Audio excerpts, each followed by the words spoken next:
Beginilah kondisi jembatan gantung yang menghubungkan Gampung Uletanoh, Kecamatan Tanah Pasir, dengan Gampung Lung Baru, Kecamatan Lapang, Kabupaten Aceh Utara. Terlihat sudah tidak layak lagi untuk dilintasi warga. Namun warga setempat lebih memilih mengambil resiko daripada harus memutar jauh untuk sampai ke kota Luksekun.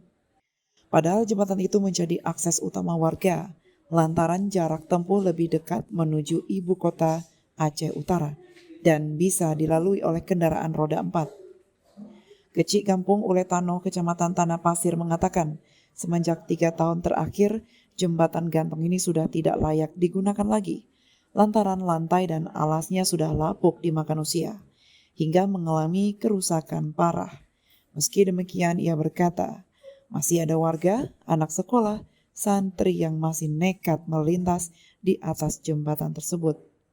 Mawardi berharap pemerintah segera mencari solusi untuk masalah jembatan gantung yang rusak tersebut. Pasalnya, jembatan itu menjadi satu-satunya pilihan akses untuk warga lantaran jarak tempuh yang lebih dekat dibandingkan melalui jalur yang lain. Kira-kira dibangun jembatan gantung ini semenjak tahun kira-kira 1991 kalau nggak salah.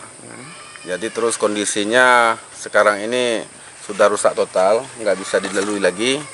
Karena jembatan ini dibuat dulu ada sekali diperbaiki ataupun direhabnya tahun 2021 kalau nggak salah. Terus sampai sekarang nggak pernah diperbaiki dan direhab kembali. Ini Kampung Uletanoh sama Kampung Lung Baru, Kecamatan Tanah Pasir, menghubung Kecamatan Lapang. Dulunya jembatan ini selama ada jembatan ini, mungkin akses perjalanan dari Lung Baru ke Uletanoh itu semakin dekat. Dan mahasiswa dan santri-santri sering melewati jembatan gantung ini dan sangat bermanfaat untuk dua kampung ini. Dari Aceh Utara, tim liputan melaporkan untuk Puja TV Aceh.